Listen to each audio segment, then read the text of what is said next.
On March 2, 2009, the Election Commission announced the schedule of the elections to the 15th Lok Sabha, March 23 to May 13, 2009. It was found that it substantially overlapped with the schedule of the IPL matches announced earlier, April 10 to May 24, 2009. Hence, concerns were raised regarding providing security to both the conduct of elections and the IPL matches. When these concerns were conveyed to the organizers of the IPL, on March 7, 2009, a revised schedule was sent to the MHA. The revised schedule was promptly communicated to the states concerned, and they were requested to offer their views and comments. The responses were carefully considered and certain conclusions were drawn. These conclusions were communicated to the organizers, and they were advised that it would not be possible to hold the matches as per the revised schedule, and that they should draw up a further revised schedule after taking note of the concerns of the state governments.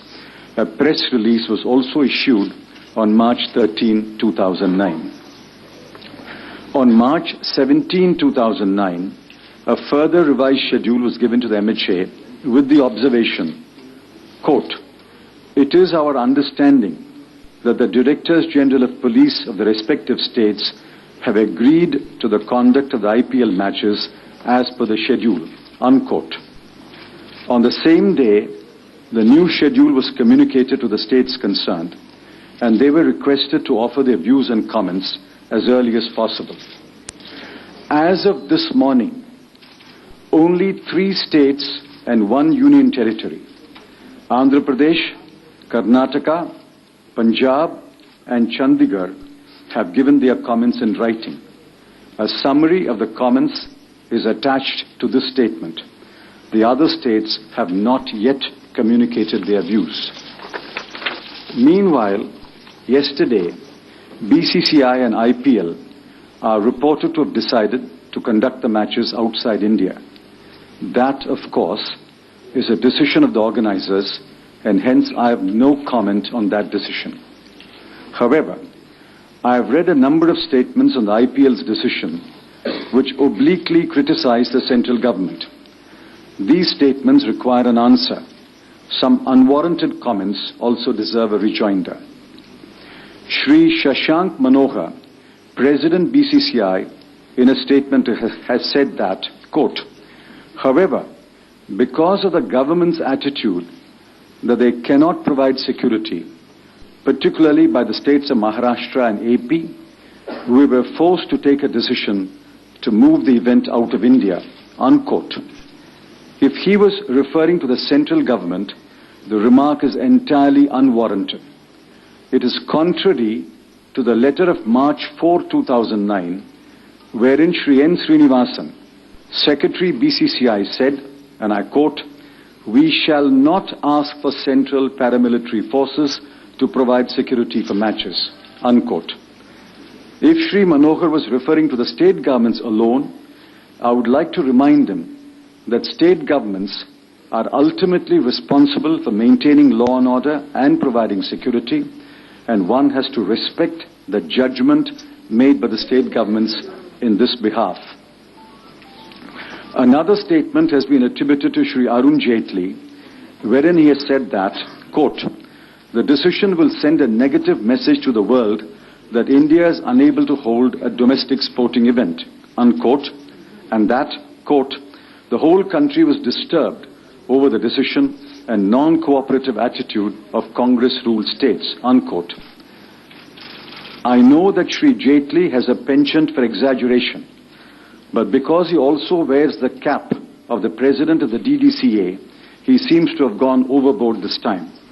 Perhaps he has forgotten that several leaders of the NDA have also expressed the view that the schedule of the IPL should be postponed until after the elections. I have repeatedly said that cricket or any other game, when played in India, is completely safe and all players will be provided full security.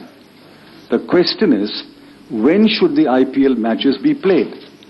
Should they be played during the 45-day period from April 1 to May 13, when the election campaign will be in full swing and polling will take place in 5 days. On these questions, the final judgment must be left to the state governments concerned. Even Karnataka, a state ruled by the BJP, has agreed to provide security on the dates suggested for the matches in Bangalore only after the IPL assured that the matches will be conducted after April 30, 2009, when the elections in Karnataka would be completed. Chief ministers are not backroom wizards. They have to take frontline responsibility for providing security. The central government has to respect their judgment. I may add that every state that has expressed its reservations has also made it clear that full security can and will be provided after May 16, 2009. The most provocative comment has, expectedly, come from Shri Narendra Modi. He has described the decision of the IPL to go out of the country as a national shame. What is a national shame? Most people in India think that the Gujarat communal riots of 2002 were a national shame, that the Supreme Court should have thought it fit to reject the investigations conducted by the Gujarat police and to constitute an SIT to reinvestigate 14 cases is a matter which brought shame to the fair name of Gujarat. When the SIT report filed before the Supreme Court is unveiled, I have no doubt it will expose the inability of the Gujarat government in preventing the horrific incidents and its ineptitude in bringing to justice the perpetrators of the crimes.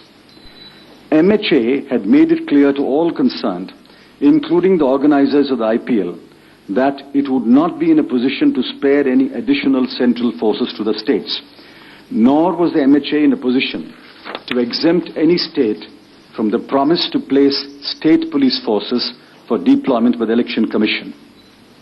If, after taking note of these limitations, some states have expressed their inability to provide security to the IPL matches during the 45-day period of elections, that is a judgment that all right-thinking citizens of India should respect. Let me conclude by saying that cricket is a game. In India, it is a hugely popular game. However, it appears that IPL is more than a game. It is a shrewd combination of sport and business. There is no reason to add politics to this combination.